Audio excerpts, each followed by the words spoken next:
Hey guys, welcome to the 2019 Tour de France Stage 6 preview.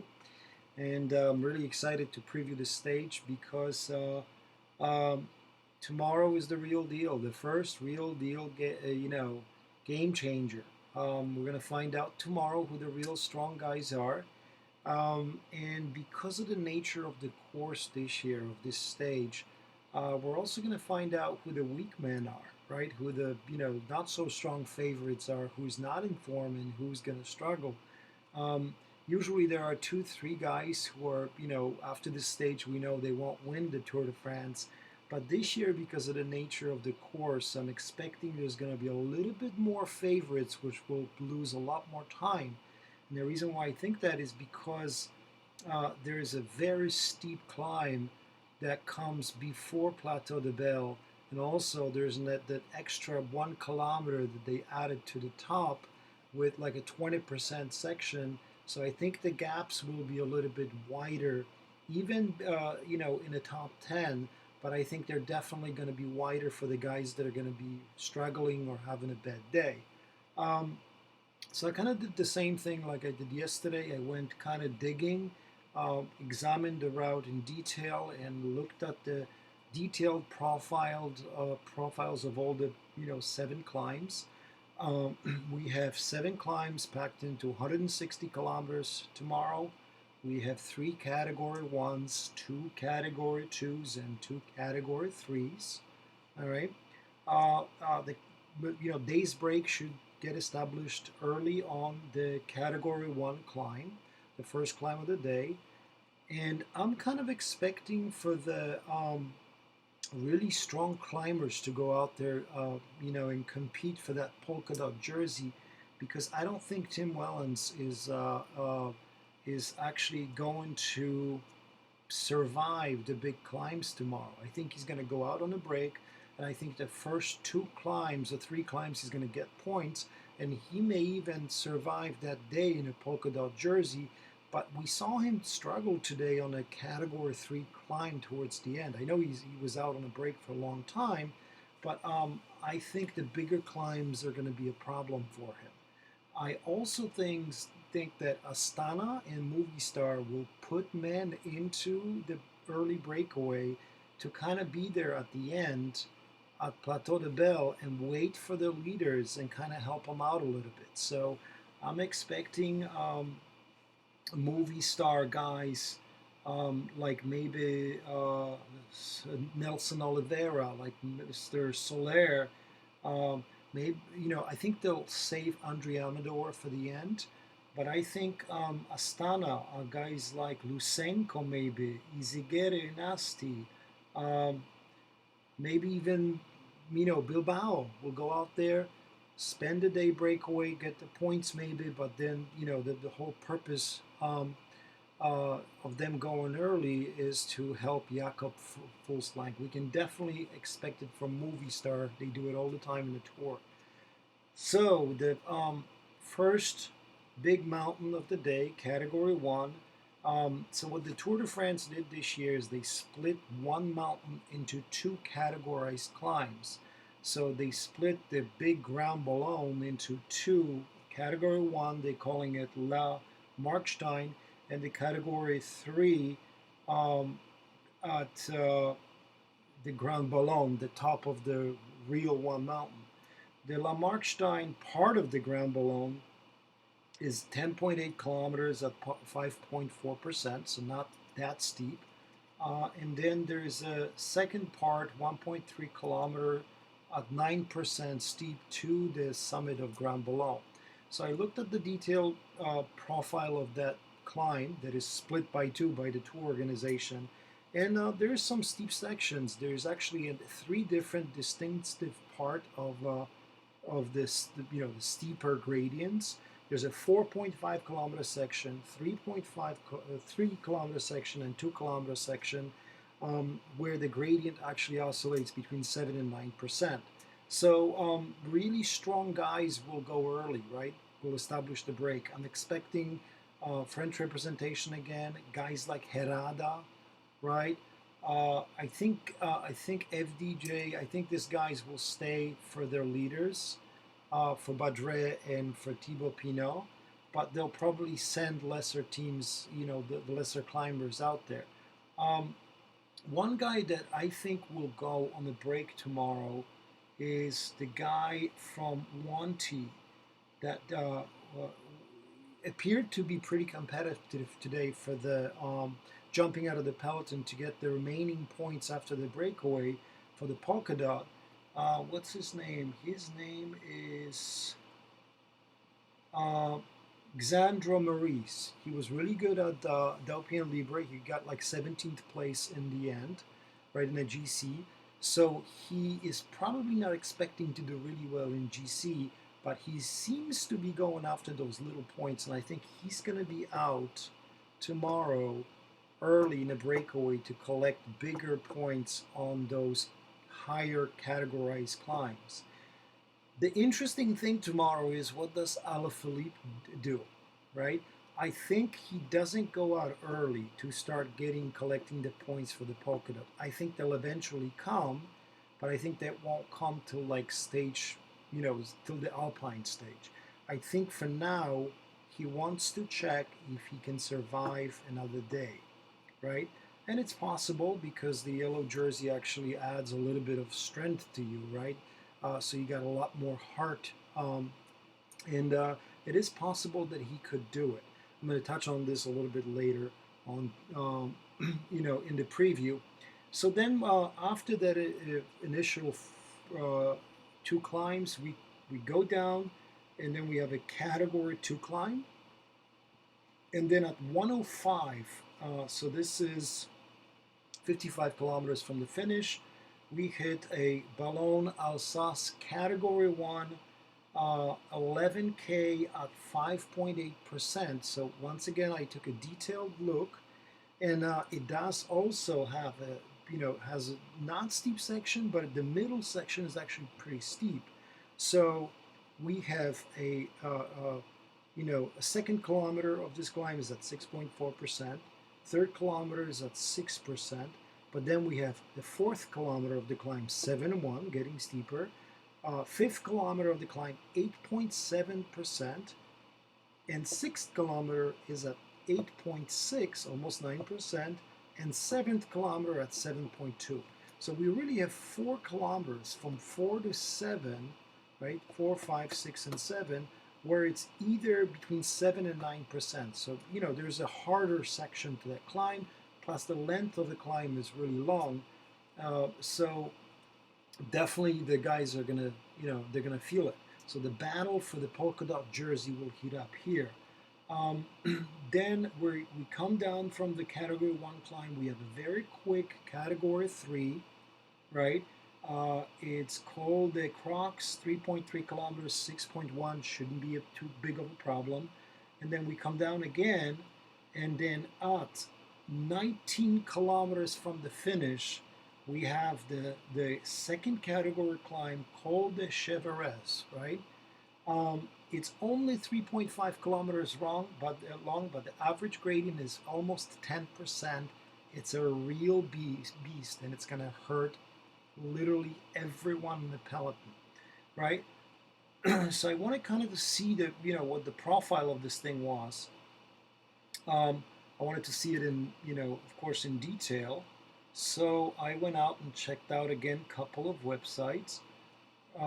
Okay, and boy, I tell you, there is some amazing gradients on that climb. So Col de la Chevreuse, Category 2. By this time, I'm expecting maybe 50 guys in the peloton, right? We've got probably Inoes at this point will take over, right? Probably Pools, probably somebody like Moscone. I think it's at Category 2, probably Kwiatkowski will already be there, and Dylan de Barle.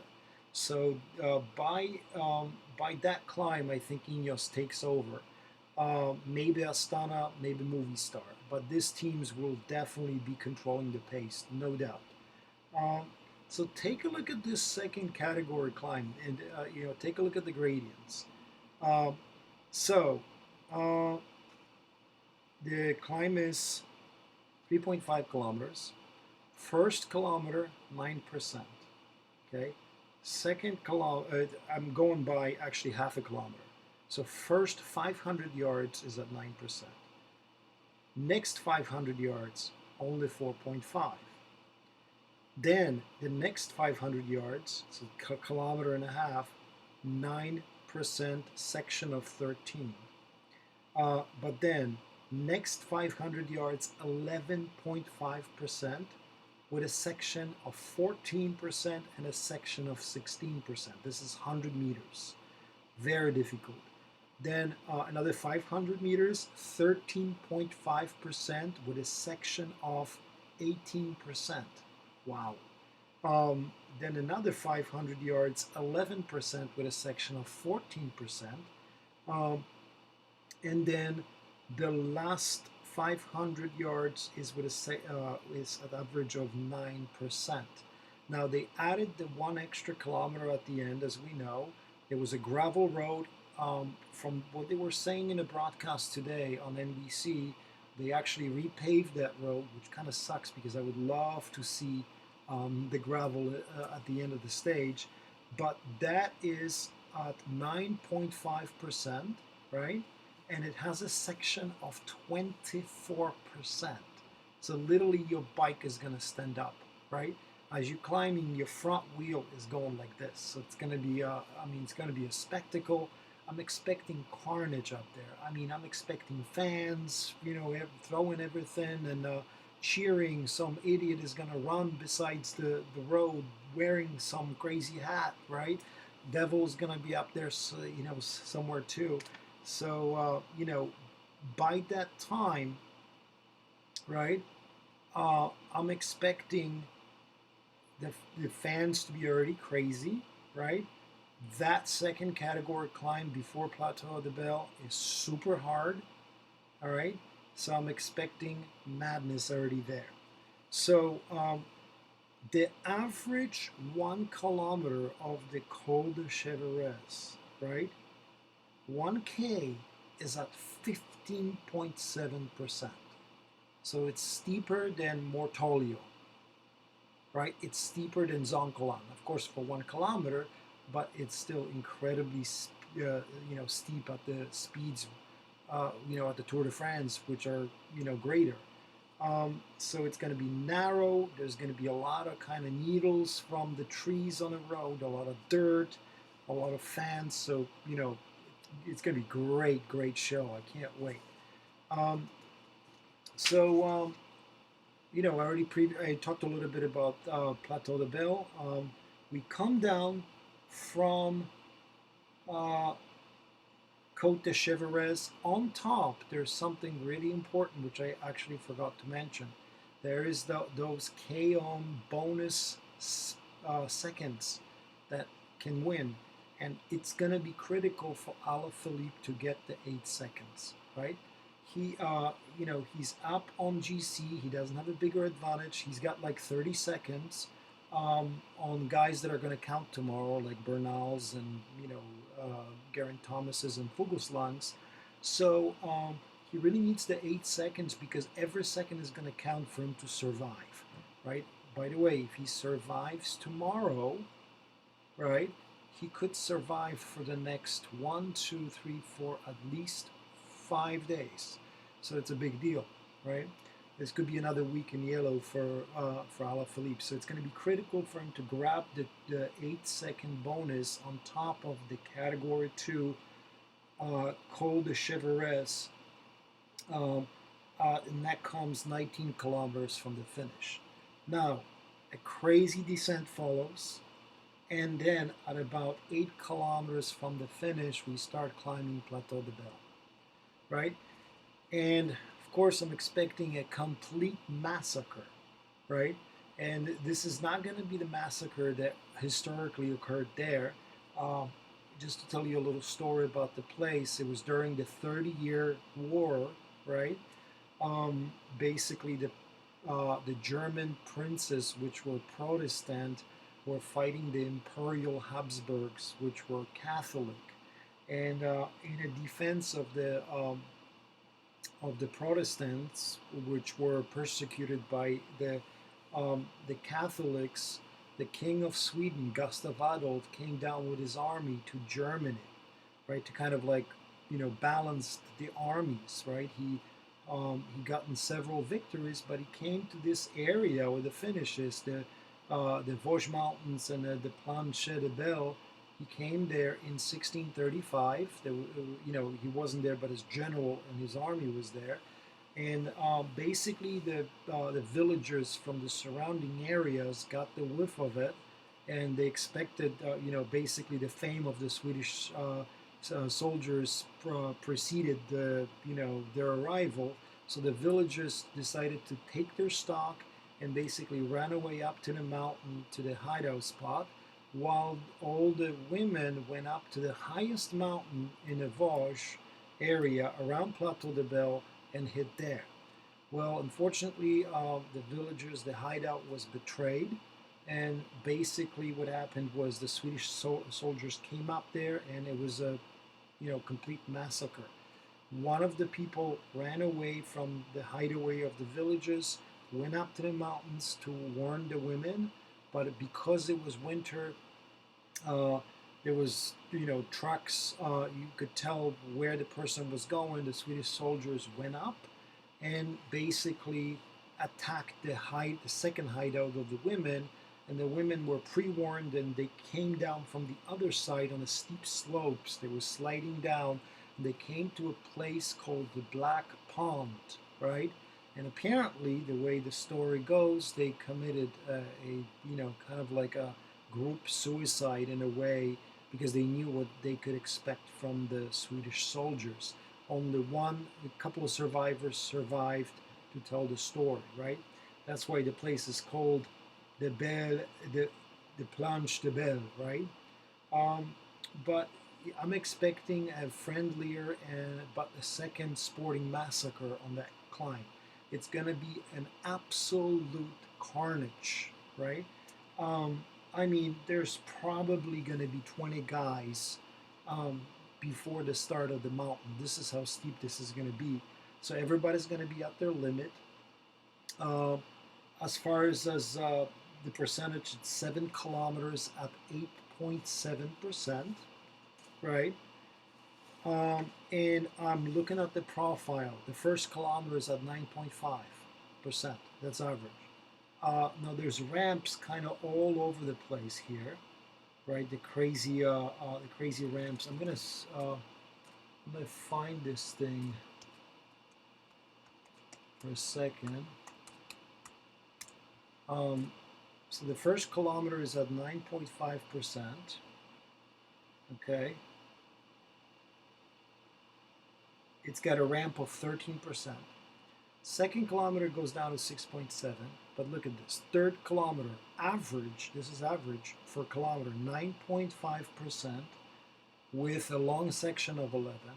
Fourth kilometer is the same, 9.5%, right?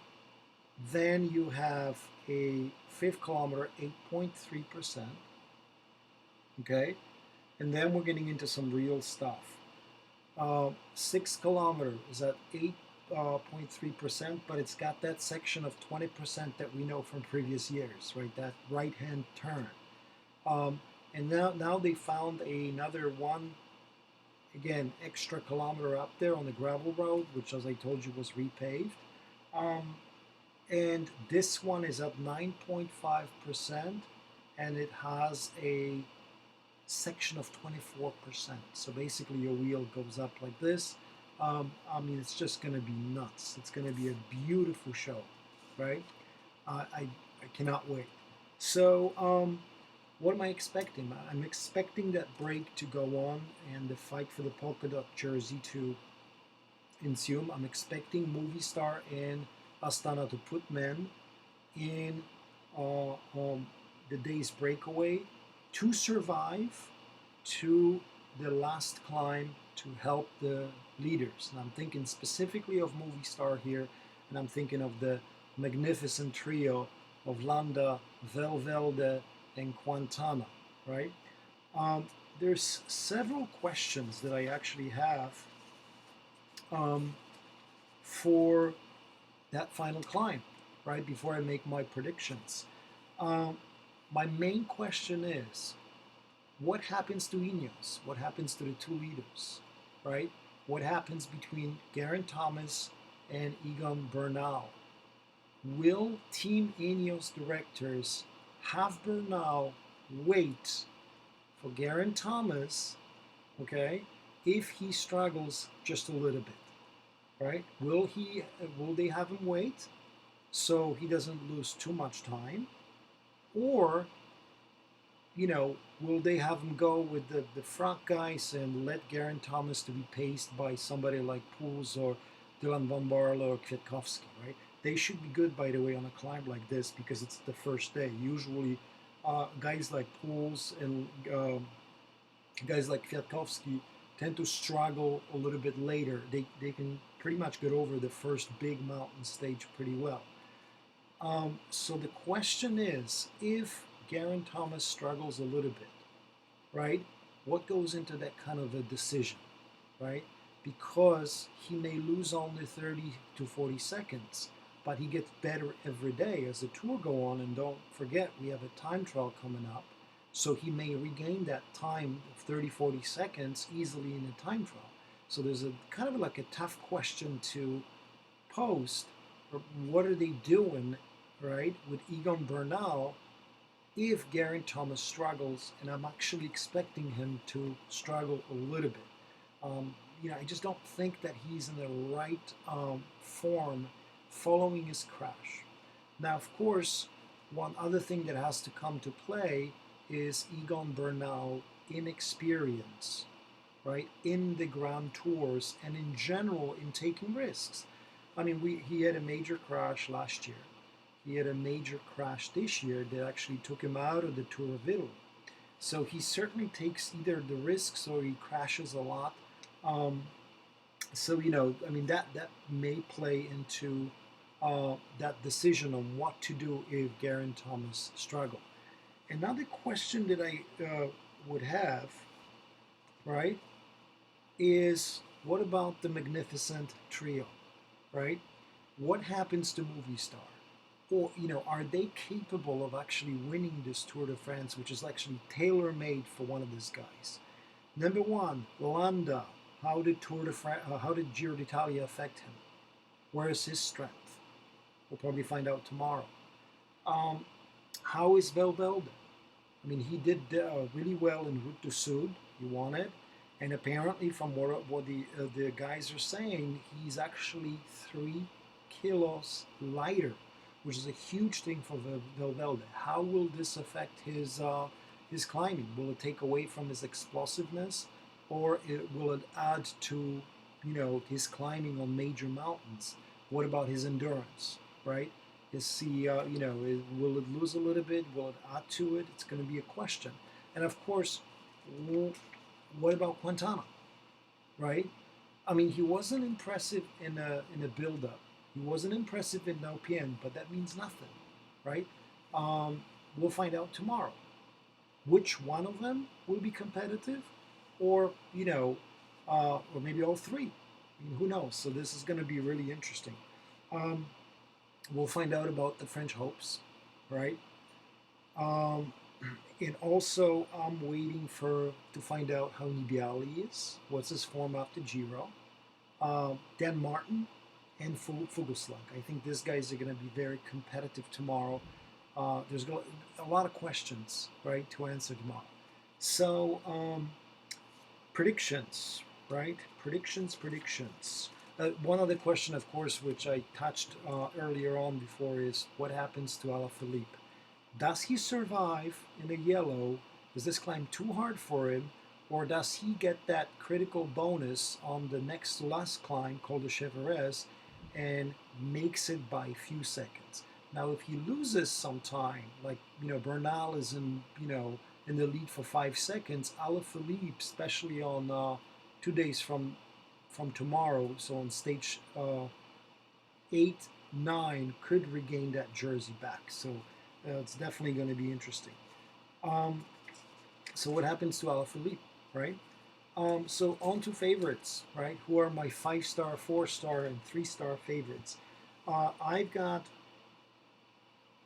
3 5-star favorites. I think Bernal is going to do extremely well tomorrow, right? I think tomorrow, though, we'll still won't get the final answer who the leader is. I think Gerrant Thomas will lose a little bit of time, but I think that's going to mean nothing in the in a retrospect of the entire tour, because he's going to gain it back again on the time trial. So then we'll have to see in the Pyrenees how he's doing. I think Quantana, I think that's his stage tomorrow. I'm really counting on him. I think another 5-star is Valvelde. I want to see what Valvelde will do tomorrow. Um, Other 4-star favorites, I've got Landa, Pinot, I've got Daniel Martin, Gerrant Thomas, I've got Jakob Fuglsang. I really want to see what he does. I got Badret, the usual guys, Nibialis, Bookman, now going down to 3 stars. Kreiswick, Uran, Richie Port. I mean, I really want to see Richie Port do really well on a tour. I really want everybody to, Richie Port to prove everybody wrong, okay, and see if if he could actually make it to Paris in 3 weeks and make it in top 5. I think he's got the ability. I mean, he's unproven, but I hope this is the year for him. So those are my favorites. If I was going to point to one big favorite tomorrow, right, it would be between the 3 5-star favorites. It's going to be between Bernal, Quantana, and Valvelde. Okay, I'm going to go for, I'm kind of leaning back and forth here. I'm leaning between Bernal and Valvelde, right? Who's going to win? Those are my 2 top guys. Valvelde has a super powerful punch to the line. Bernal, not so much, but Bernal is probably the strongest, right? This is 24% pitch, okay? So we'll just have to see how Alaphilippe goes too, I mean, who knows?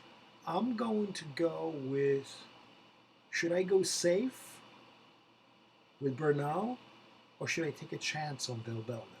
That's the question. Quantana is going to be close. But the question is whether I should go with Bernal, safety, or I should go with Valvelde. So I've been kind of going safety, right? I went safety with Jumbo. I went safety with Viviani. I went safety with Sagan, and I went safety with Alaphilippe. So should I go safety now, or should I go with Valvelde? I really want to take a chance, but I don't want to get my streak over, right? So what should I do? Should I take a chance?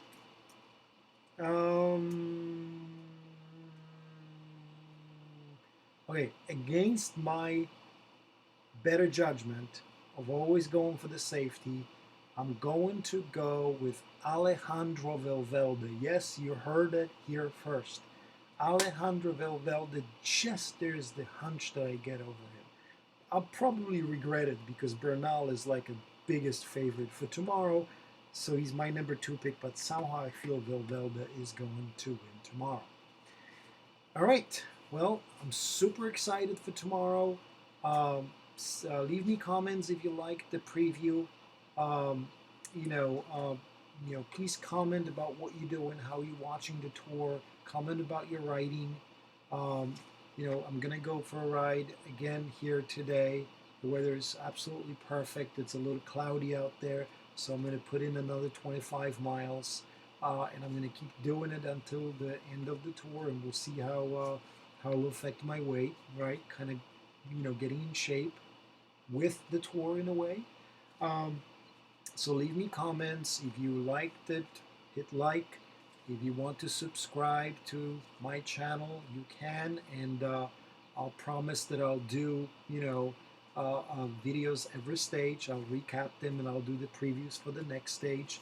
And also, I might actually go into something more exciting. I'm new to this, so I'm thinking about doing a live coverage of the last 30 minutes of tomorrow. So actually stay tuned for that. It should be interesting if I can figure it out. All right, guys, thank you very much for listening, and I'm really excited about tomorrow. Stay tuned, and wish your favorites luck. All right, take care. Bye.